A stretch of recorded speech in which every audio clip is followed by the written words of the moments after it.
الحمد للہ رب العالمین والعاقبۃ للمتقین والصلاة والسلام علی رسولہ الکریم اما بعد اعوذ باللہ السمیع العلیم من الشیطان الرجیم بسم اللہ الرحمن الرحیم من عمل صالحا من ذکر او انثی وَهُوَ مُؤْمِنٌ فَلَنُحْيِيَنَّهُ حَيَاةً طَيِّبَةً قال اللہ تبارک و تعالی فی مقام آخر وَمَنْ أَعْرَضَ عَنْ ذِكْرِي فَإِنَّا لَهُ مَعِيشَةً ضَنْكًا صدق اللہ العظیم وصدق رسولہ النبی الکریم ان اللہ وملائکتہ یصلون علی النبی یا ایہا الذین آمنوا صلوا علیہ وسلموا تسلیما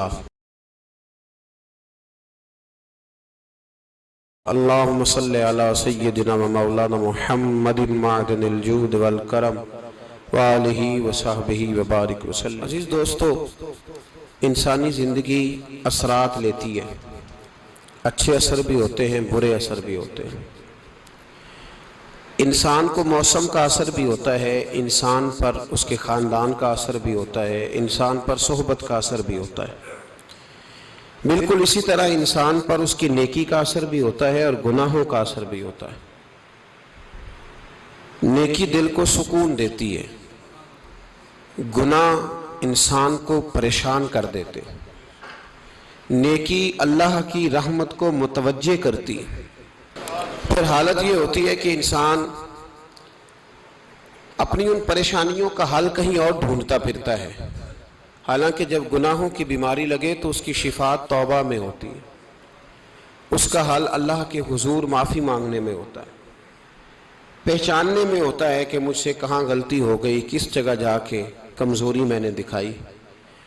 ہر انسان اچھی، ٹھنڈی، خوبصورت، سکھ والی زندگی چاہتا ہے۔ اللہ کریم نے سورہ نحل کے اندر ارشاد فرمایا من عمل صالحا من ذکر او انثی، فرمایا جو بھی اچھے عمل کرے، چاہے مرد ہو چاہے عورت ہو، وَهُوَ مُؤْمِن، شرط یہ ہے کہ مومن ہو، فَلَنُحْيِيَنَّهُ حَيَاةً طَيِّبَةً، فرمایا ہم اسے پاکیزہ زندگی عطا فرما دیں گے، حیات طیبہ دے دیں گے اسے، پاکیزہ زندگی۔ شرط کیا ہے؟ من عاملہ صالحہ، نیک عمل کرے۔ کون سے عمل کرے؟ اٹھنا بیٹھنا، کھانا پینا، چلنا سونا جاگنا محتاط ہو اس کا، وہ نیکی کرے۔ قرآن پاک کے لفظوں کے حسن پر غور فرمائیے گا، فرمایا فَلَنُحْيِيَنَّهُ حَيَاةً طَيِّبَةً، ہم ضرور اسے پاکیزہ زندگی عطا فرما دیں، صاف ستھری زندگی، معیاری زندگی، خوبصورت شب و روز، آئیڈیل زندگی جس کو لوگ کہیں گے، وہ والی زندگی اسے دیں گے۔ اور دوسرے مقام پر سورہ طٰہٰ کی آیت نمبر 124 میں فرمایا وَمَنْ أَعْرَضَ عَنْ ذِكْرِي، جو ہمارے ذکر سے منہ پھیرے گا، جو ہمارا کھا کے چہرہ کسی اور طرف کرے گا، جو چلے گا ہماری زمین پر لیکن توجہ کسی اور طرف ہوگی، آسمان کی چھت ہماری بنائی ہوئی لیکن اس کے خیالات کہیں اور ہوں گے، فَإِنَّ لَهُ مَعِيشَةً ضَنْكًا، فرمایا ہم اسے تنگ زندگانی عطا کر دیں گے، اس کی زندگی تنگ ہو جائے گی، اس کی معیشت تنگ ہو جائے گی۔ گناہ زندگی کو تنگ کر دیتے ہیں، نیکی زندگی میں آسانی پیدا کرتی ہے۔ آپ کو اگر زندگی میں سکون چاہیے ہو تو آپ کسی غریب کی خدمت کر کے دیکھیں، اللہ کتنا سکون عطا کرتا ہے۔ آپ بڑے پاورفل بھی ہیں، بڑے طاقتور بھی ہیں اور بڑے باوقار بھی ہیں، لیکن کسی کو گالی دے کے آپ کا دل کبھی ٹھنڈا نہیں ہوگا، تکلیف ہوگی، اس کے اندر آزمائش ہوگی۔ ڈاکٹر ریسرچ کرتے ہیں، ڈاکٹر وہ کہتے ہیں گناہ کرنے سے آدمی جسمانی طور پر کمزور ہوتا ہے، لیکن وہی عمل اگر وہ بطور نیکی کرتا ہے تو اللہ اس میں اسے قوت عطا فرماتا ہے، اسی عمل میں اللہ اسے قوت عطا کر دیتا ہے۔ میں صرف اشارہ دے رہا ہوں، اس بات کی تفصیل میں نہیں جانا چاہتا۔ میرے عزیز یہ یاد رکھیں کہ نیکی آپ کو سکون دے گی، نیکی آپ کو ٹھنڈا کرے گی۔ اللہ تبارک و تعالیٰ نے قوموں پہ عذاب نازل کیا، اور قرآن مجید فرقان حمید نے ان قوموں کے تذکرے بیان فرمائے۔ بھائی کس لیے بیان کیے؟ کہ ہم عبرت حاصل کریں، ہم یہ غور کر لیں کہ یہ کام ہم نے نہیں کرنا، اس کام سے ہم نے بچنا ہے، ہم نے غور کرنا ہے کہ یہ چیز ہمارے اندر۔ لوگ کہتے ہیں نہیں جی نہیں، ہم پہ یہ عذاب نہیں آئے گا، بالکل نہیں آئے گا، اس میں شک نہیں۔ پر اللہ نے بیان کس لیے کیا تھا؟ بیان کیا قرآن مجید معاذ اللہ کسی ایسی چیز کا بیان کرتا ہے جس کی ضرورت نہ ہو؟ قرآن پاک نے ایک ایک حرف ایسا بیان کیا جس کی مسلمان کو ضرورت تھی۔ قوم نوح کا ذکر فرمایا قرآن پاک نے۔ حضرت نوح علیہ السلام کی قوم کو حضرت نوح علیہ السلام نے 1500 سال سمجھایا ہے۔ 15، کچھ لوگوں نے 950 سال لکھا ہے نا، اعلیٰ حضرت نے لکھا ہے 1500 سال عمر ہوئی حضرت نوح علیہ السلام کی۔ اللہ تعالیٰ بندے کو جلدی سزا نہیں دیتا، بلکہ قرآن مجید میں ایک جگہ رب کریم اس طرح بھی فرماتا ہے کہ جب بندے مجھے بھول جاتے ہیں تو میں ان کے لیے نعمتوں کے دروازے کھول دیتا ہوں۔ بندہ سمجھتا ہے کہ میں کچھ تو ہے نا کہ میرے اندر، کہ میں جدھر جاتا ہوں خیر ہی خیر ہو جاتی ہے، وہ سمجھتا ہے کہ میری عقل ہے، حالانکہ اللہ اسے ڈھیل دیتا ہے۔ اللہ اسے ڈھیل دیتا ہے۔ گناہوں کی سزا کے 3 طریقے ہیں۔ ایک ہے متنبع کرنا، تنبیہ کرتا ہے اللہ، بندہ متنبع ہو جاتا ہے، یہ اللہ کا بہت بڑا احسان ہوتا ہے۔ ایک ہوتا ہے مہلت دینا، اور ایک تیسرا ہوتا ہے اللہ خفیہ تدبیر کرتا ہے۔ تھوڑا سا سمجھیے گا، انسان پر کوئی آزمائش آئی، فوراً اس کی چھٹی اس نے کہا کہ وہ فلاں جگہ غلطی کی تھی تب ایسا ہوا ہے۔ ہوتا ہے نا کئی دفعہ، آواز آتی ہے نا اندر سے، چلیں بول دیں کچھ نہیں ہوتا آپ کو، اللہ جانتا ہے یہاں کوئی کچھ نہیں کہے گا آپ کو، اور ہماری تو ویڈیو بھی نہیں گھومتی، یعنی خبر بھی نہیں ہو کہ کس نے ہاں کر دی کس نے نہ کر دی۔ آپ بغیر ٹینشن کے بات چیت کریں، آج کچھ نہیں ہوتا ہے انشاءاللہ تعالی۔ آتی ہے اندر سے آواز؟ میں آپ سے اس لیے ان چیزوں کی تصدیق کراتا ہوں کہ باقیوں کو بھی آتی ہے کہ نہیں، اس لیے تصدیق۔ کبھی کوئی کسی جگہ انسان پریشان ہوتا ہے تو محسوس کرتا ہے کہ وہاں مجھ سے ہوتا ہے نا جی، جس کو یہ نصیب ہو جائے بڑا خوش نصیب آدمی ہے۔ حضرت مولا علی فرماتے ہیں اگر تجھے دنیا میں سزا مل گئی تو بچ گیا ہے، سمجھ پھر اللہ کرم کرے گا، آخرت میں سزا نہیں دے گا۔ اور یہ یاد رکھ لے، وما اصابکم من مصیبت فبما کسبت ایدیکم ویعفو عن کثیر۔ اللہ فرماتا ہے دنیا میں تجھے جو بھی تکلیف پہنچتی ہے وہ تیرے ہاتھوں کے کرتوتوں کی وجہ سے پہنچتی، ویعفو عن کثیر، فرمایا کثیر گناہ تو میں ویسے ہی معاف کر دیتا ہوں۔ یہ جو تیری زندگی میں دکھ ہے نا، یہ بھی میری قلیل سزائیں ہیں۔ یہ کثیر پر سزا، یہ قلیل ہے، قلیل یہ جو تمہاری زندگی میں تکلیفیں۔ انسان کو سزا ملتی۔ حضرت فضیل بن عیاض رحمۃ اللہ تعالی علیہ گھوڑے پہ بیٹھے تھے، گھوڑا شرارت کرنے لگ گیا، اچھلنے لگ گیا، کودنے لگ گیا، تو حضرت فضیل بن عیاض نیچے اترے، ایک کونے میں جا کے نماز کی نیت باندھ لی، 2 رکعت نماز پڑھی، پھر دیر تک استغفار پڑھتے رہے، روتے رہے، دعا کرتے رہے، واپس آئے۔ خادم عرض کرنے لگے حضور سمجھ نہیں آئی، گھوڑے نے تھوڑی سی شرارت کی، وہ بدکا ہے، آپ نے اس کو چھوڑا ہے اور چھوڑ کر کے آپ نماز میں لگ گئے۔ تو حضرت فضیل بن عیاض فرمانے لگے جب بندہ اللہ کی نافرمانی کرتا ہے نا تو جو چیزیں اس کی فرما بردار ہوتی ہیں وہ اس کی نافرمانی کرنے لگ جاتی۔ تو مجھے محسوس ہوا تھا کہ میں نے کہیں اللہ کی نافرمانی کی ہے، اس لیے ایسا ہوا ہے کہ میرے گھوڑے نے میری، تو میں توبہ کرنے لگا ہوں، اور اب دیکھتا ہوں بیٹھ کے بھلا کیا ہوتا ہے۔ میں نے سچی توبہ، حالانکہ مجھے یاد نہیں کہ میں کہاں بولا، پر کھری اور سچی توبہ کی۔ دوبارہ گھوڑے پہ بیٹھے تو گھوڑا بالکل صحیح ہو کے ساتھ چلنے لگ گیا۔ میرے بھائی جب یہ تنبیہ ہے اللہ کی طرف سے، یہ متنبع کیا جاتا ہے کہ تو بعد آ جا۔ بہت ساری جگہوں پہ انسان کو وقتی طور پر اگر سزا مل جائے، نبی پاک علیہ السلام کی خدمت میں ایک صحابی آئے، بات مضبوط کر دوں، واقعہ سنایا ہے نا تو کچھ لوگ سمجھتے ہیں کہ یہ واقعہ ہے، تو میں ایک حدیث پاک امام بہقی کی لکھی ہوئی عرض کرتا ہوں۔ نبی پاک علیہ السلام کے ایک صحابی آئے اور ان کا سر پھٹا ہوا تھا، خون بہ رہا تھا۔ سرکار نے فرمایا کیا ہوا؟ عرض کی حضور ایک عورت جا رہی تھی، میری نظر پڑی، ابھی نظر پڑی ہے کہ میرے آگے ستون آ گیا تو میرے سر پہ لگ گیا۔ نبی پاک صلی اللہ علیہ وسلم نے فرمایا تیرے لیے خوشخبری ہے، اگر دنیا میں تیری غلطی کی تجھے سزا ملی ہے تو پھر رب تجھے قیامت میں سزا نہیں دے گا.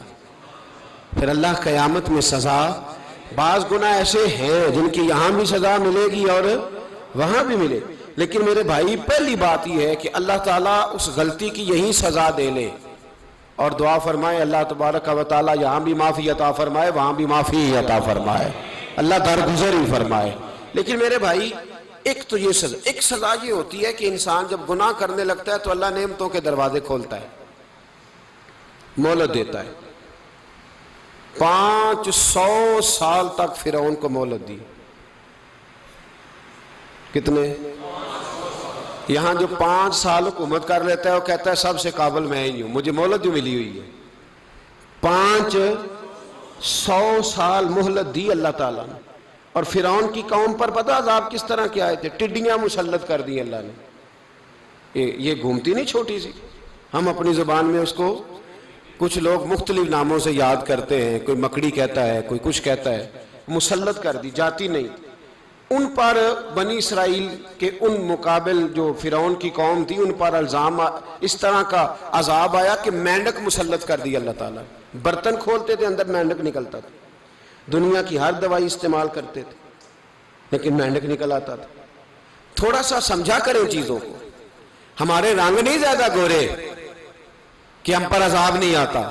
کوئی بہت زیادہ اللہ تعالیٰ معاف فرمائے دولت نہیں جمع کرا بیٹھے شاہی خزانے میں کہ ہم سے پوچھا نہیں جائے گا. یہ مہلت ہے، مہلت کو مہلت سمجھو. پھر جب پکڑ آتی ہے نا اللہ کریم کی، میں نے دیکھا ہے کروڑوں روپیہ، 6 اولادیں. ایک شخص کے بچے باہر سے آ رہے تھے، وہ بندہ بیمار تھا. مجھے کہنے لگا حضرت جی دعا کریں میں ان کے آنے سے پہلے مر جاؤں ورنہ آ کے مجھے مار دیں گے. دعا کریں.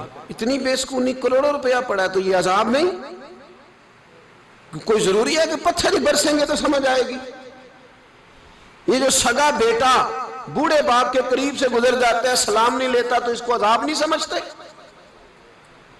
یہ جو امت کی بیٹیاں، امت کی بچیاں، ہماری بچیاں ایک سال کے اندر 75,000 ہزار بچی ایک ڈویژن سے بھاگ کے شادی کر رہی ہے اور ایک صوبے سے.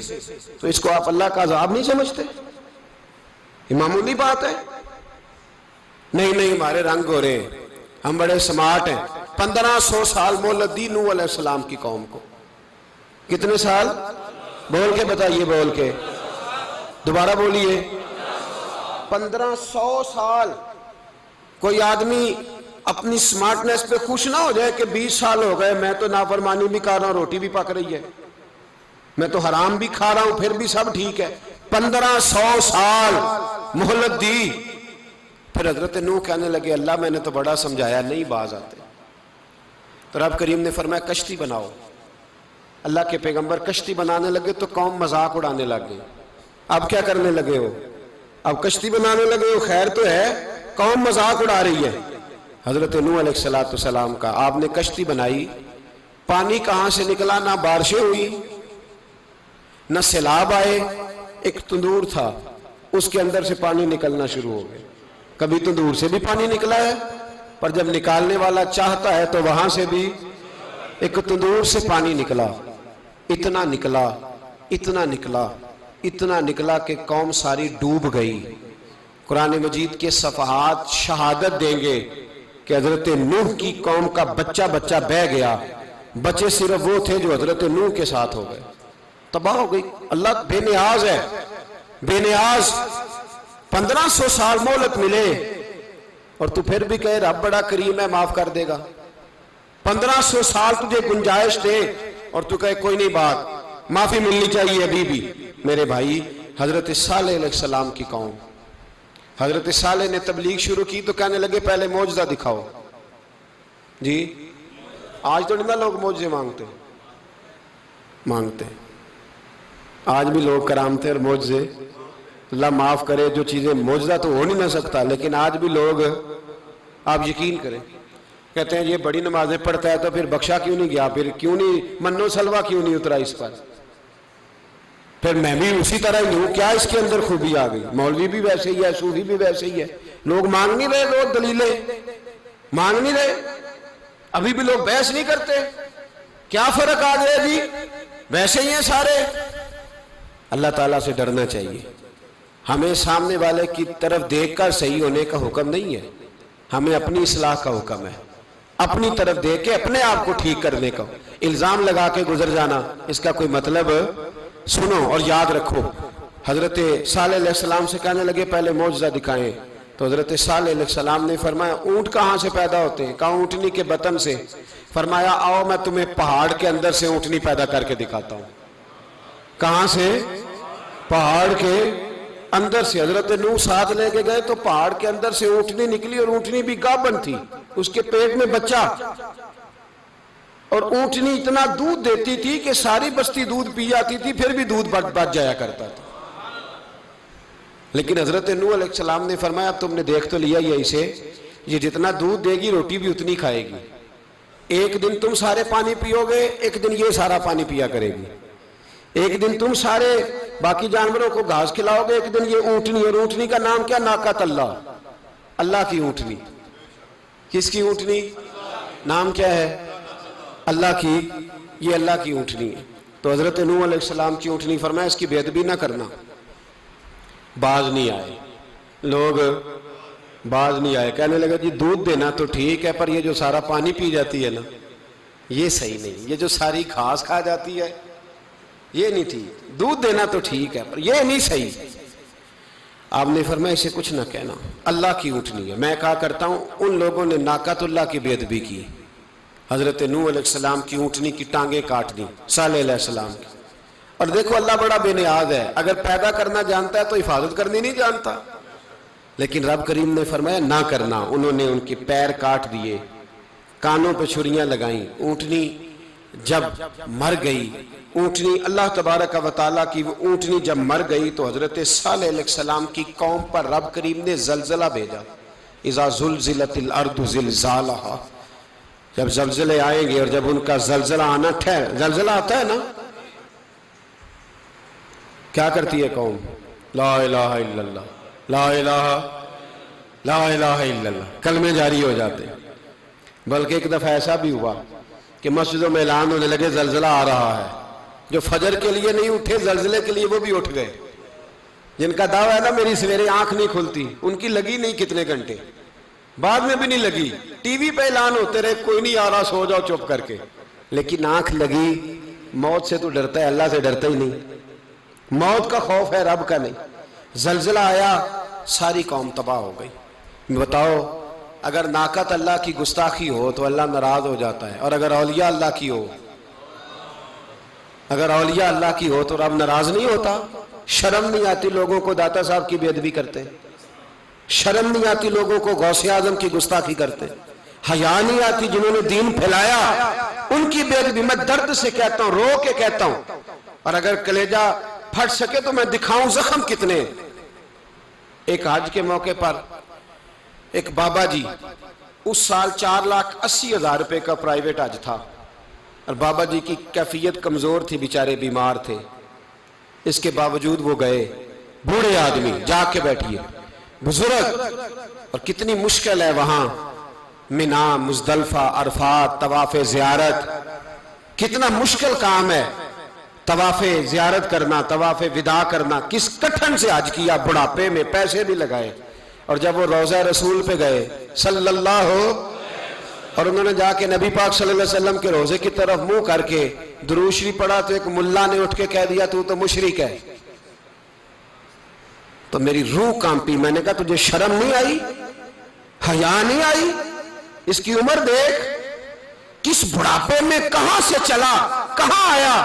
یہ مشرک ہوتا تو کسی مندر میں جاتا، یہ مشرک ہوتا تو کسی گرجے میں جاتا، یہ مشرک نہیں، یہ مومن ہے، اور یہ وہ والا مومن ہے جس کے سینے میں دل جب دھڑکتا ہے تو خالی دھڑکتا نہیں، ساتھ وہ محمد عربی پہ درود و سلام بھی پڑھتا ہے۔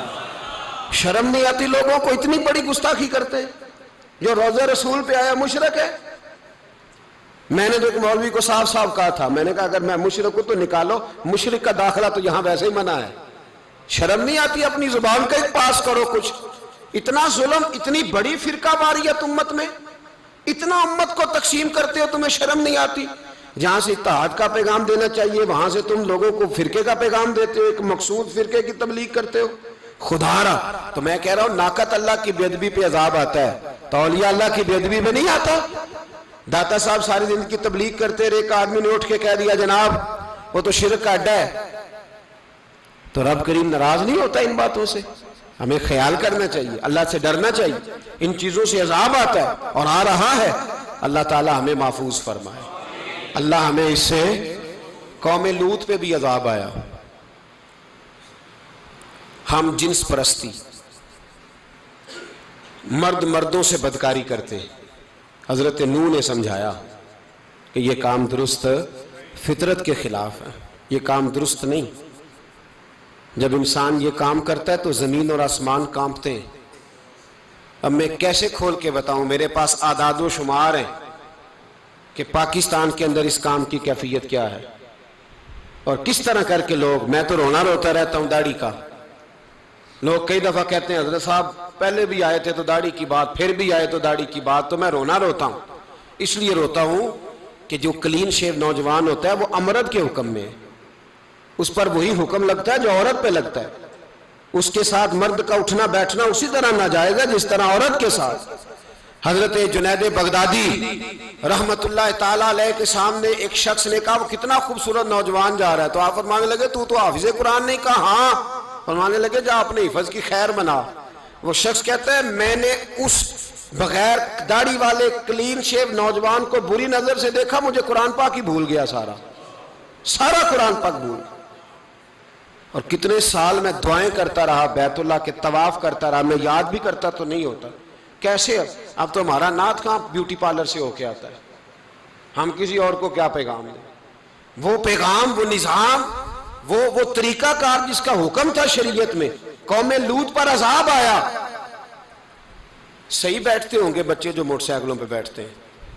میں نے گجرانوالہ کی سڑکوں پہ بچوں کو، نوجوانوں کو جو تماشے کرتے سرے عام دیکھا ہے تو مجھے ڈر لگتا ہے. اور کوئی روکنے والا نہیں، شغل ہو رہا ہے، ہنس رہے ہیں اور سامنے عورتیں بھی ہیں، سب ہو رہا ہے. کتنی تکلیف کی بات. حضرت نوح کی قوم یہ کام کرتی تھی، قرآن پاک نے بیان کیا ہے. حضرت نوح نے سمجھایا، فرمایا رب کریم نے تمہیں اپنی خواہش پوری کرنے کے لیے جائز طریقہ عطا فرمایا، عورتوں سے نکاح کرو، اور اس نکاح کی برکت سے جو اللہ تمہیں اولاد دے گا اس کو اللہ تبارک و تعالیٰ تمہارے لیے باعث بخشش بھی فرمائے گا. لیکن جب قوم نہ مانی تو جو قوم میں لوط کا عمل کرے اس کا علاج قرآن نے بیان فرمایا کہ آسمان سے پتھر برسیں گے. پھر پتھر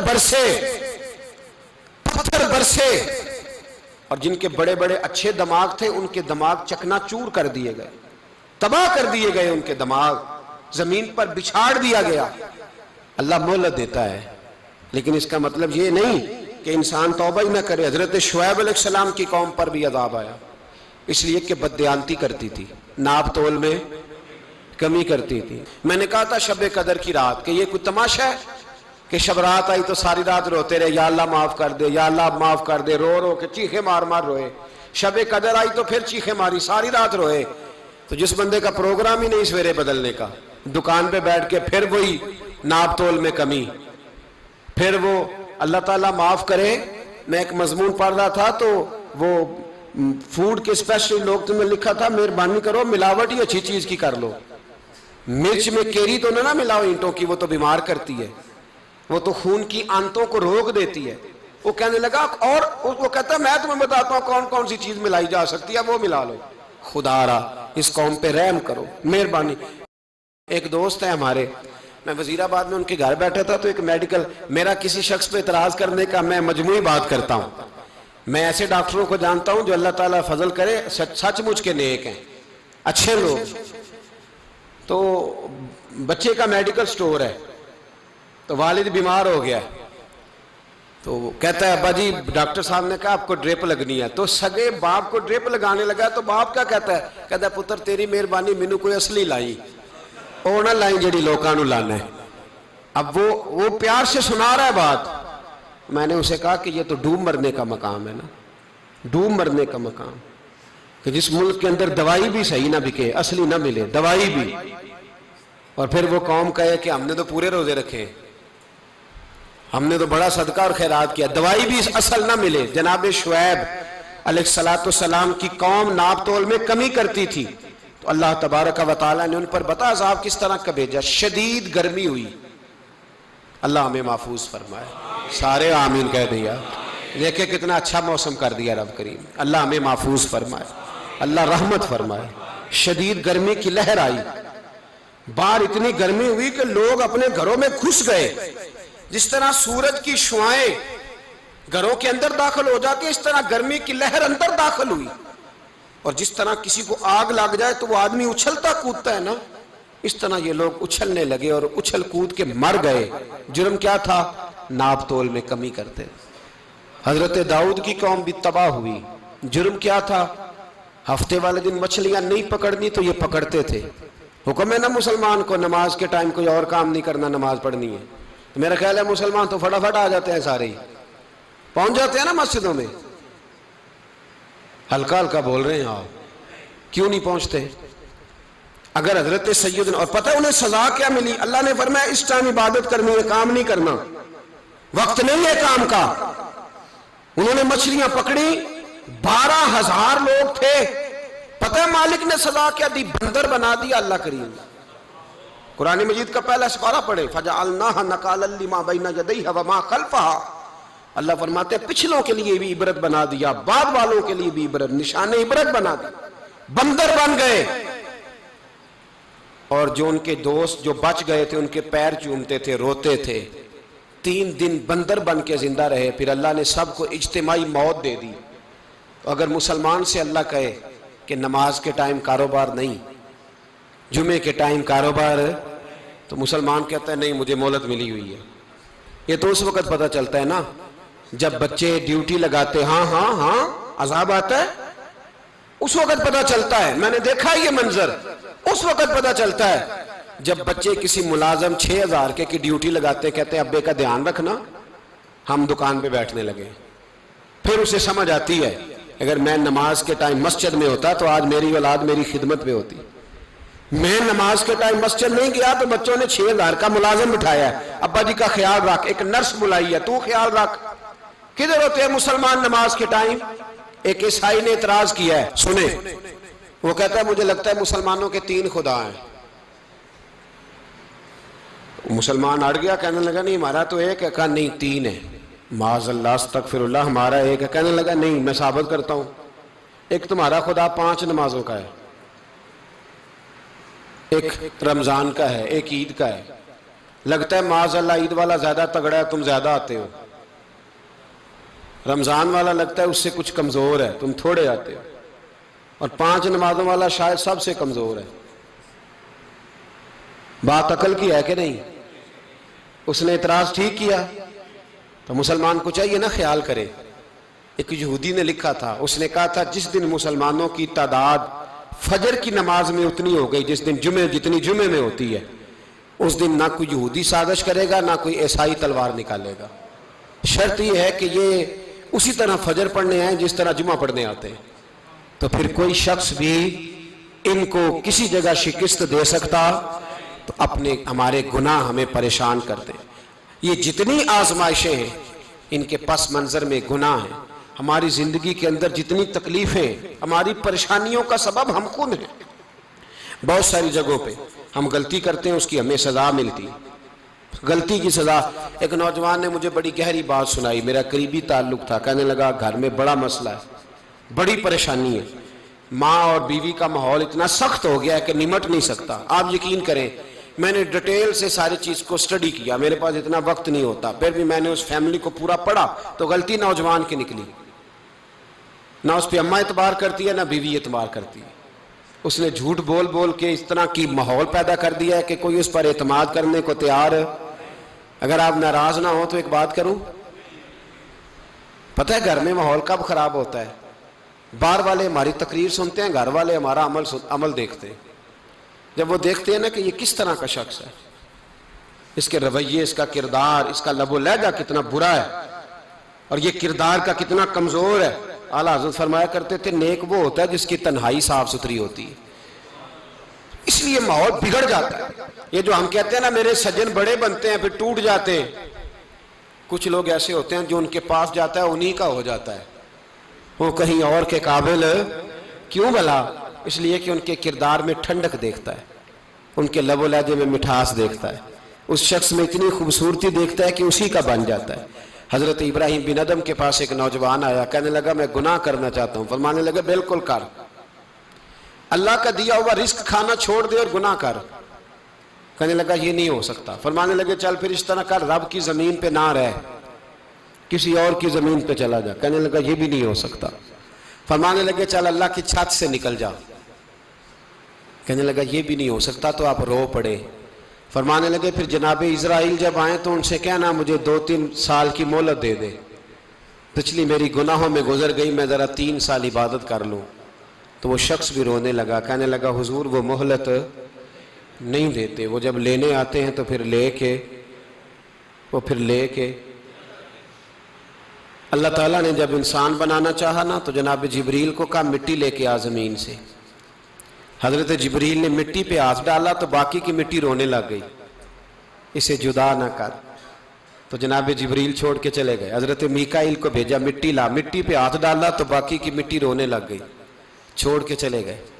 جناب اسرائیل کو بھیجا، مٹی پہ ہاتھ ڈالا تو باقی کی رونے لگ گئی، چھوڑ کے نہ جاؤ۔ تو حضرت اسرائیل فرمانے لگے تیرا رونا دیکھو کہ رب کا حکم دیکھو۔ وہ لے گئے، جب پیش کی تو رب کریم نے فرمایا اسرائیل جان نکالنے کی ڈیوٹی بھی تیری، تو مٹی کو لے آنا، باقی مٹی روتی بھی رہے تو روتی رہے، جب میرا فیصلہ آ جائے تو پھر اس میں کوئی گنجائش، ہم کھاتے بھی اللہ کا ہیں، نافرمانی بھی اس کی کرتے، زمین پہ بھی اس کی چلتے ہیں، نافرمانی بھی اس کی کرتے، حکم کسی اور کا مانتے، چھت پہ رب کریم کی رہتے۔ اس طرح نظام نہیں چلتا۔ میرے بھائی یاد رکھ لو، گناہوں کی سزا ملے گی، زندگی تنگ ہو جائے، یہاں بھی آزمائش ہوگی اور وہاں بھی۔ میں نے درس پہ کہا تھا، پھر بات کہتا ہوں، یہ میں اپنے لیے کہہ رہا ہوں، توجہ ہے میری بات پر۔ دعا فرمایا کرے کہ جو کچھ ہم نظر آتے ہیں اللہ ہمیں ویسا بننے کی توفیق بھی عطا فرما۔ اللہ ویسا بننے کی، یہ مشکل معاملہ ہے، مشکل۔ دیکھیں نا ایک آدمی سیاستدان ہے، اس نے بڑے اچھے نعرے لگائے، انقلاب آ جائے گا، میں غریب کا بھلا کر دوں گا، میں یتیموں کے سر پہ ہاتھ رکھوں گا، میں مجبوروں کی مدد کروں گا، میں دکھیوں کی مدد کروں گا، مزدوروں کو۔ اس نے اچھے اچھے نعرے سکھائے، اچھا اس نے پیغام دیا، اندر اس کے یہ تھا کہ اقتدار ملے گا تو مرضی کروں گا۔ لوگ اس کے گرد بھی گئے، اس کی گاڑی کے پیچھے بھی بھاگے، لوگوں نے اس کے نعرے بھی لگوائے، جیب سے پیسے لگا کے اس کے پوسٹر بھی شائع کیے، لوگ اس کے گرویدہ ہو گئے، لوگوں نے پوری، اور میری قوم نے تو بیچاری نے کئی دفعہ دھوکے کھائے، جس نے نعرہ لگایا غریب اسی کے پیچھے مسیحا بن کے چل پڑا۔ آج دھوکہ دے لیا، لوگوں کو پیچھے لگا لیا۔ یہ بتاؤ اگر راز کھل جائے، اگر راز کھل جائے کہ یہ دھوکہ دے رہا ہے، یہ فریب کر رہا ہے، تو لوگ اس کا کیا حال کریں گے؟ یہ راز قیامت میں کھل جائے گا، قیامت میں یہ راز یہ کھل جائے گا، یہ دھوکے باز تھا۔ اذا زلزلت الارض زلزالہا، جب زلزلہ آئے گا جیسے اس کا آنا ٹھہرا، واخرجت الارض اثقالہا، زمین اپنے بوجھ باہر نکال دے گی۔ اس سے مراد کیا ہے کہ زمین پہ جو جرم ہوئے زمین بتا دے گی، باہر نکل آئے۔ وقال الانسان ما لہا، انسان کہے گا اسے کیا ہوا، یہ تو سب کچھ بتا رہی، بوجھ باہر نکال دے گی۔ ایک آدمی پیر طریقت بن کے بیٹھ گیا، جبہ کبہ پہن کے، بڑی پگڑی باندھ کے بیٹھ گیا، اچھی اچھی نیک باتیں بتانے لگا، لوگ اس کی دست بوسی کرنے لگے، ہاتھ چومنے لگے، پیچھے لگ گئے، خدمت کرنے لگے، جیب سے نذرانہ دینے لگے، اس کے نام پر لوگ اپنی جیب سے لنگر پکانے لگے، خانقاہ کی خدمت ہونے لگی، مہمان اس کے آتے، نوکری کوئی اور کرتا۔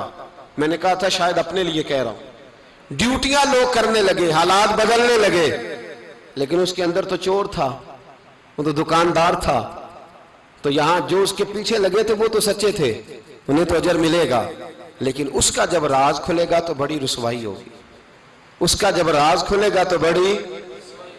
ایک میری طرح کا دیندار تھا، جو چہرے کا تو نیک تھا، اندر پتہ نہیں کیا کچھ تھا۔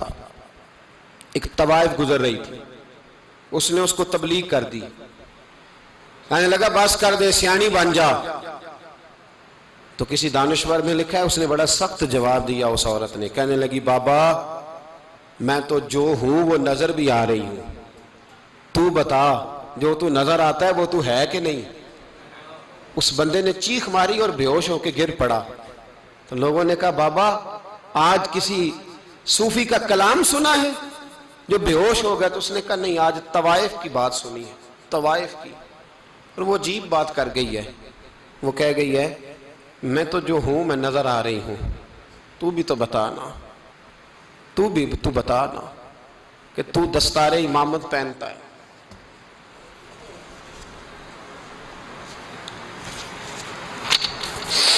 تو بتا تو جو کہلاتا ہے تو وہ ہے کہ نہیں؟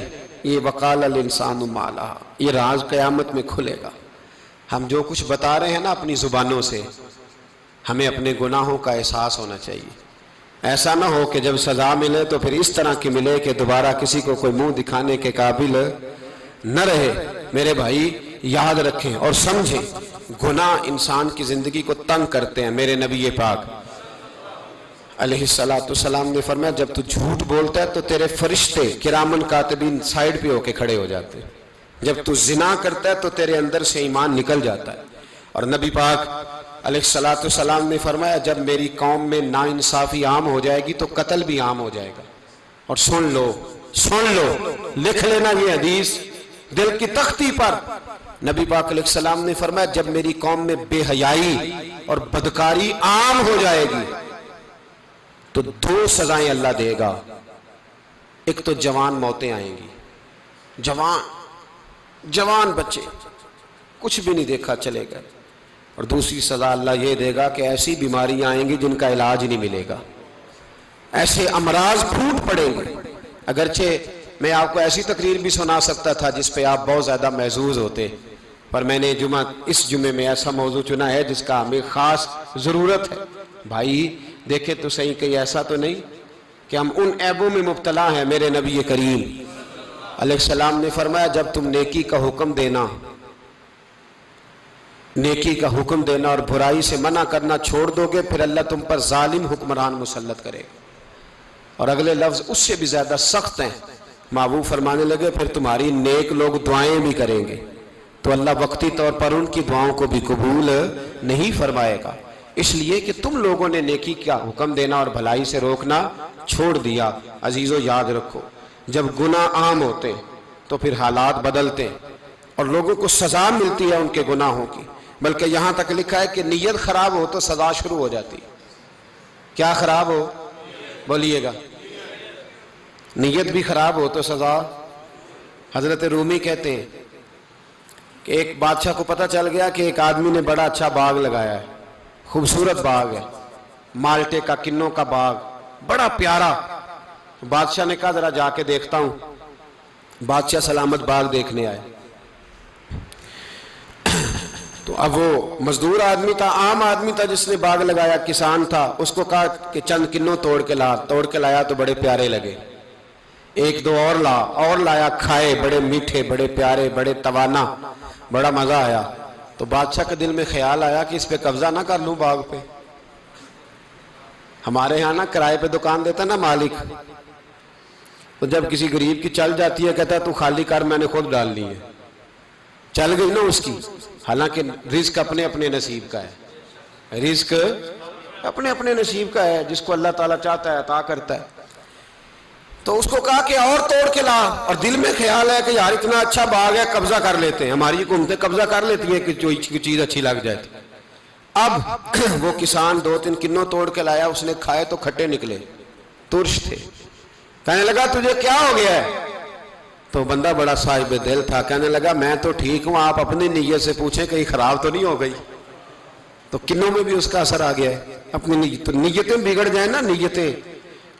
اب ایک بات کہنے لگا ہوں، غور سے سننا، جب تک دو بھائی اکٹھے کاروبار کرتے ہیں نیت ہوتی ہے کہ ہمارا گھر چلے گا، تب تک اللہ برکت دیتا ہے۔ اور جب اپنی اپنی جیبیں سمیٹنے لگ جاتے ہیں نا کہ یہ میرا 5000 ہے، آج میں گیا تھا اگرائی کرنے، یہ میرا 10,000 ہے، آج میں نے محنت زیادہ کی، جب وہ ٹٹولنے لگتے ہیں پھر اس دکان سے بھی برکت اٹھ جاتی ہے، پھر وہاں سے بھی برکت چلی جاتی ہے۔ فَإِنَّ لَهُ مَعِيشَةً ضَنْكَ، فرمایا جب تو میں منہ پھیر لیتا ہے پھر تیری زندگی اللہ تنگ کر دیتا، پھر وہاں سے بھی برکت، خوبصورتی، اثر اٹھ جاتا ہے۔ ایک سنار نے گلی میں ایک یتیم چھوٹے سے بچے کو گھومتے دیکھا تو سنار بے اولاد تھا، بچے کو اٹھا کے گھر لے آیا، 18 سال اس بچے کی پرورش کی، اس کو پالا پوسا، جوان کیا۔ سنار کے پاس وہ دکان پہ چلا جاتا، وہ کئی دفعہ دکان پہ رہتا، کئی دفعہ گھر میں رہتا۔ ایک دفعہ وہ دکان پہ تھا، بچہ گھر تھا، 18 سال کا جوان، اس کی بیوی اکیلی تھی۔ وہ جس نے ماں بن کے پالا تھا اس نے اسی پہ حملہ کر دیا، اس کا بازو بری نیت سے تھاما، بیوی چیخی۔ تھوڑی دیر گزری تو وہ نوجوان پیروں میں بیٹھ گیا، کہنے لگا اماں پتہ نہیں مجھے کیا ہوا۔ شام کو سنار آیا، بیوی چیخنے لگی، چلانے لگی، کہنے لگی آج عجیب بات ہوئی، جس کو میں نے جگر کا خون دے دے کے پالا اسی نے گندی نظر ڈالی۔ سنار محو حیرت ہے، بیوی کا خیال تھا کہ لاٹھ اٹھائے گا، ڈنڈا اٹھائے گا، نوجوان کو مارے گا، لیکن وہ رونے لگ گیا۔ اس نے کہا آج اس نے میرا بازو تھاما ہے، جانے کیا کیا ہے؟ پریشان ہونے لگ گیا، سجدے میں گر گیا، کہا تو بتاتا کیوں نہیں؟ تو وہ سنار کہنے لگا اس کی غلطی نہیں، 18 سال کے بعد آج مجھ پر بھی شیطان سوار ہوا تھا۔ ایک عورت آئی تھی، وہ اپنے بازوؤں میں چوڑیاں پہننا چاہتی تھی تو میں نے بھی گندی نظر سے ہاتھ ڈالا تھا، رب کریم نے مجھے فوراً اس کی سزا دی۔ جن کے گھروں میں بیٹیاں ہوتی ہیں ان کی نظریں گندی نہیں ہوتی، جو بیٹیوں کے باپ ہوتے ہیں، جو بہنوں کے بھائی ہوتے ہیں، ان کی نظریں گندی۔ اور اگر تو ٹیلی فون کرتا ہے، تو کسی عورت کے ساتھ تعلق رکھتا ہے تو یہ بات لکھ لے، امام فخر الدین رازی 1، علامہ اسماعیل حقی 2، ملا جلال الدین رومی 3، امام خازن 4، امام جلال الدین سیوطی 5 حدیث کے استاد اور محدث لکھتے ہیں کہ اگر تو کسی پر گندی نظر ڈالے گا تو تیرا گھر بچ سکتا، یاد رکھ نہیں بچے گا، اس لیے کہ تیری نظر کسی کی بیٹی کو بیٹی سمجھ تاکہ تیری بچی کا پردہ قائم رہے، کسی کی بہن کو۔ یہ کیا بات ہوئی کہ تو جتنا مرضی گند معاشرے میں پھیلاتا رہے تیرا گھر بچا رہے؟ یہ کیسے ہو سکتا ہے؟ فَإِنَّ لَهُ مَعِيشَةً ضَنكًا، اللہ فرماتے ہیں زندگی تنگ ہو جائے گی تیرے لیے مشکل، تو ڈھونڈتا پھرے گا کہ میں مرنے کو جگہ تلاش کروں۔ سچی توبہ کرے، کھری توبہ کرے۔ یہ گناہ انسان کو مجبور کر دیتے ہیں۔ حضرت عبداللہ بن مبارک رحمت اللہ تعالیٰ علیہ، ان کے سینکڑوں شاگرد تھے، ایک شاگرد کے انتقال کا وقت آیا تو گھر گئے ملنے۔ آپ کہتے ہیں میں نے زور لگا لیا پر اس کی زبان پر کلمہ جاری نہیں ہوا۔ میں اسے کہتا کلمہ پڑھ پر اس کی زبان پر جاری۔ اللہ اکبر، بہت بڑی نعمت ہے، دعا فرمائیں اللہ ایمان کی موت عطا فرمائے، ایمان کی موت دے اللہ کریم، ایمان کی موت دے۔ ایسے بھی لوگ دیکھے ہیں، مسجد نبوی ہے، رسول اللہ کا شہر ہے، سر سجدے میں ہے، روح پرواز کر گئی، روح پرواز۔ کتنا نصیبوں والا ہے، کتنا نصیبوں والا ہے کہ مسجد نبوی میں سر سجدے میں رکھا ہے اور اللہ تبارک و تعالیٰ نے محبوب کے قدموں میں موت عطا فرمائی۔ تو حضرت عبداللہ بن مبارک کہتے ہیں میں نے اس کو کہا کلمہ پڑھ تو اس کی زبان پہ جاری نہیں ہوتا۔ میں بار بار کہتا تو وہ منت کرتا، کہتا حضور میں کوشش کرتا ہوں جاری نہیں ہوتا۔ فرماتے میں پریشان ہو کے اٹھا، ابھی میں دروازے پہ پہنچا تھا اس نے چیخ ماری اور روح پرواز کر گئی۔ بچے رونے لگے، بیوی رونے لگی، تو میں نے اس کی بیوی سے کہا کہ یہ جرم کیا کرتا تھا، اتنا بڑا پاپی پہ کلمہ جاری نہیں ہوا۔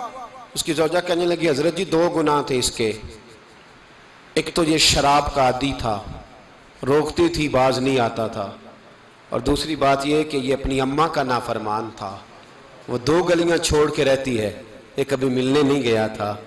اس بوڑھی کا کلیجہ اس کی طرف سے بڑی تکلیف میں تھا۔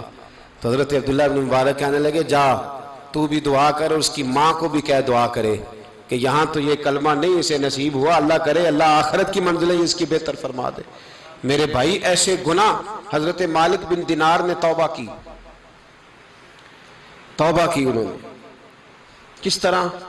فرماتے میں نشے کا عادی تھا، کسی نے مجھے کہا کہ بطور دوائی شراب پی لو تو میں نے پی لی، نشے کا عادی تھا، شراب پیتا تھا۔ اللہ تعالیٰ نے بڑی منتوں اور کوششوں کے بعد ایک بیٹی عطا فرمائی، وہ بھی 2.5-3 سال کی ہوئی تو پردہ کر گئی۔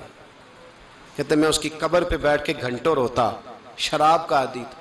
ایک دن سویا تو خواب دیکھتا ہوں کہ میرے پیچھے ایک بڑا سانپ لگ گیا ہے، اور سانپ جب منہ کھولتا ہے تو انگارہ نکلتا ہے۔ میں پھر دعا کرتا ہوں اللہ ہمیں معاف فرمائے، اللہ ہم سے درگزر۔ میں کچھ قبرستانوں میں جاتا ہوں تو میں سانپ بچھو پھرتے ہوئے دیکھتا ہوں، اور ڈر آتا ہے کہ ہم یہاں آنے والے ہیں۔ یہ لوگ کہہ رہے ہیں کہ تمہاری تیاری ہے، کسی وقت بھی اعلان ہو جائے گا کہ چلو بھائی چلو، فلاں صاحب کا جنازہ ہے، اٹھو۔ لوگ کہتے ہیں جلدی کرو، اور ایک کونے میں ایک شخص یہ بھی کہتا ہے کہ دیگ بھی رکھ لو، مہمان بڑے جمع ہو گئے۔ اور ایک کونے میں لوگ یہ بھی کہتے ہیں کہ برف ٹھنڈی لے آؤ، لوگوں نے پانی بھی پینا۔ پہلے اعلان ہوتا ہے کہ فلاں فوت ہو گیا، پھر اعلان ہوتا ہے جنازے کا ٹائم ہو گیا، پھر اعلان ہوتا ہے جنازہ اٹھایا جائے گا، اور پھر بات ختم ہو جاتی ہے۔ پھر کل من علیہ فان، پھر کوئی نہیں پوچھنے آتا، ختم ہو گئے، قصہ ہی ختم ہو گیا۔ ان لوگوں کی کہانی مٹ گئی، ختم ہو گئے، بڑے بڑے کج کلا، کوئی پوچھنے والا نہیں۔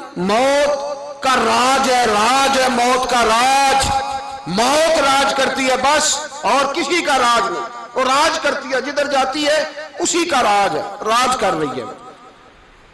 تو حضرت مالک بن دینار کہتے ہیں قبرستان میں نے دیکھا، میں خواب دیکھتا ہوں بڑا اژدہا، اس کے منہ کے اندر آگ میرا پیچھا کر رہا ہے۔ کہتے میں خواب دیکھ رہا ہوں، میں دوڑا، لیکن وہ اژدہا جب میں دوڑا تو میرے آگے آ کے کھڑا ہو گیا۔ میں مشرق کو دوڑا تو وہاں بھی آ گیا، مغرب کو دوڑا تو وہاں بھی آ گیا۔ جناب مالک بن دینار کہتے ہیں ایک بوڑھا شخص کمزور مجھے بچانے آیا، پر اس اژدہا نے پھونک ماری تو وہ بوڑھا آدمی دور جا گرا۔ کہتے میں چیختا تھا، چلاتا تھا، ایک پہاڑی پہ میں بھاگا گیا تو وہاں مجھے میری بیٹی ملی، مجھے فوت ہو گئی۔ وہ اس اژدہے کے آگے اس نے یوں ہاتھ کیا تو اژدہا پیچھے بھاگ گیا۔ میں نے بیٹی کو گود میں اٹھایا، میں نے کہا بیٹی یہ کون تھا؟ کہنے لگی ابا یہ تیرا برا عمل تھا، یہ تیرا برا عمل تھا، یہ تجھے کھا جاتا اگر میں نہ ہوتی۔ تو کہا یہ بوڑھا جو مجھے بچانے آیا یہ کون تھا؟ کہا یہ تیرا اچھا عمل تھا، پر کمزور بڑا تھا، تھوڑا تھا، یہ تیرے برے عمل کا مقابلہ کرنے کی ہمت نہیں رکھتا تھا۔ حضرت مالک بن دینار کہتے ہیں میری بیٹی نے خواب میں میری داڑھی پکڑ لی اور کہنے لگی ابا میں چاہتی ہوں تو صحیح ہو جا، ایسا نہ ہو کہ پھر تیرے پیچھے یہ اژدہا لگ جائے۔ حضرت مالک بن دینار کہتے ہیں جب میں سو کے اٹھا تو میری داڑھی آنسوؤں سے بھری ہوئی تھی۔ پھر اس کے بعد میں نے توبہ کی، اس طرح کی توبہ کی کہ پھر میں نے کوشش کی کہ دوبارہ میں اپنے رب کی نافرمانی نہ کروں۔ حضرت عبداللہ ابن عباس فرماتے تھے جو دنیا میں ہنس ہنس کے گناہ کرتے ہیں نا، ہنس ہنس کے جھوٹ ہنس ہنس کے بولتے، ہنس ہنس کے لوگوں کی غیبت کرتے، فرمایا یہ جو تمہیں ہنس ہنس کے گناہ کرتے نظر آتے ہیں ان کا رونا قیامت میں دیکھا نہیں جائے گا، ان کے آنسو قیامت میں دیکھے نہیں جائے۔ جو ہنس ہنس کے گناہ کرتے یہ روئیں گے، فَلْيَضْحَكُوا قَلِيلًا وَلْيَبْكُوا كَثِيرًا، رب فرماتا ہے زیادہ رویا کرو کم ہنسا کرو۔ نبی پاک علیہ السلام روتے تو صحابہ کہتے حضور آپ اتنا کیوں روتے ہیں؟ تو محبوب فرماتے جو میں جانتا ہوں وہ تم نہیں جانتے۔ بھائیو قبروں میں اکیلے جانا ہے، کبھی غور کرنا، اکیلے کوئی بندہ ساتھ حساب دینے نہیں جائے گا۔ اماں بڑا پیار کرتی ہے لیکن قبر میں کبھی کوئی ماں بھی ساتھ دفن نہیں ہوتی، اپنا اپنا حساب دینا، مشکل وقت ہے، حساب کر لینا چاہیے، تیاری کر کے رکھنی چاہیے۔ گناہ اگر یہاں ہماری زندگی کو تنگ کریں گے تو وہاں بھی ہمارے لیے مشکلات پیدا کریں۔ نبی کریم علیہ السلام نے فرمایا ہے کہ اللہ بڑا مہربان ہے، اللہ بڑا کریم ہے، اللہ بڑا ستار ہے، اور یاد رکھو جب کوئی اس کی ریٹ کو چیلنج کرے، جب کوئی اس کے قانون کو توڑے، جب کوئی اللہ کی اعلانیہ نافرمانی کرے، پھر رب کریم کی غیرت کو، اس کے عدل کو جوش آتا ہے، توبہ کرے سچی، مسجد کی حاضری دیں پابندی کے ساتھ۔ میری آپ سے ہمیشہ یہ گزارش رہتی ہے کہ مسجد کی حاضری پابندی سے دیں۔ میں اپیل کرتا ہوں داڑھی رکھ لیں، یہ میرے نبی کا طریقہ ہے صلی اللہ تعالی علیہ۔ واپس آ جائیں، ہماری بقا نہ ہمارے دین میں ہے، کوئی نہیں ہمیں رکھے گا، کوئی نہیں رکھے گا، کوئی نہیں۔ میرا ایک دوست رات بتا رہا تھا کہ سعودی عرب میں ایک شخص نے 30 سال محنت کی، تو جب وہ مرا ہے وہیں اس کے گھر میں فون کیا تو اس کے گھر والوں نے کہا جناب آپ کو مشکل ہوگی ڈیڈ باڈی بھیجنے میں، وہیں دفن کر دیں، ہاں اگر اس کا کوئی پیسہ ہے تو وہ ذرا اکاؤنٹ میں بھیج دیں، بچیوں کو ضرورت ہے۔ او بھائی تو اکیلا جائے گا، تیرے لیے مشکل ہو جائے۔ اپنے بھی ساتھ یقین کریں، بچے دعائیں کرانے آتے ہیں، کہتے ہیں حضرت جی دعا کریں اللہ اماں کی سختی معاف کر دے۔ اس کا مطلب کیا ہے کہ اماں اب جائے، اب ہمارا نمبر آئے۔ بچے تو انتظار کر رہے ہیں کہ ابا جائے اور گدی پہ ہمارا نمبر آئے، تیاری ہے۔ اکیلے جانا ہے، اکیلے، سخت سا مرحلہ ہے، اکیلے سارا کچھ فیس کرنا۔ آج توبہ کریں، وہاں کے کیڑے یہاں رہ کے ماریں، اپنے ساتھ ظلم نہ کریں۔ ہم اس قابل نہیں کہ وہاں جا کے مقابلہ کر سکیں، بچیں، اپنے آپ کو محفوظ کریں، بچائیں، حساب اپنا دینا ہے۔ کسی باپ نے اگر اپنے بچوں کو حرام کھلایا تو بچے تو نہیں کہہ رہے تھے نا کہ حرام لے کے آ، تو باپ نے حساب دینا، والد نے۔ لہٰذا مہربانی فرمائیں، اپنے اوپر رحم کھائیں، اپنے آپ کو سنواریں۔ آج جمعۃ الوداع ہے، توبہ کریں، اللہ کے نیک بندوں کی صحبت میں بیٹھا کریں، اچھی باتیں سنا کریں تاکہ دل نرم رہے۔ ان جگہوں سے بچیں جو گناہ کی طرف لے کے جاتی، ظلم سے، زیادتی سے، جبر سے بچیں۔ اپنے آپ کو اپنے رب کریم کی بارگاہ میں جھکا دیں، ہمارا کہیں اور گزارا نہیں، کوئی نہیں ہمیں پوچھے گا۔ اقبال رو پڑے آخری عمر میں، رو پڑے اور اللہ کی بارگاہ میں عرض کرنے لگے نہ جہاں میں کہیں بھی امان ملی، جو امان ملی تو کہاں ملی، میرے جرم خانہ خراب، تیرے عفو بندہ نواز میں، پناہ صرف اللہ رسول کی بارگاہ میں، باقی کوئی پناہ دینے کو تیار نہیں ہے۔ دعا کرتا ہوں اللہ کی بارگاہ میں اللہ ہمیں سچی توبہ کی توفیق عطا فرمائے۔ آخر دعوانا ان الحمدللہ۔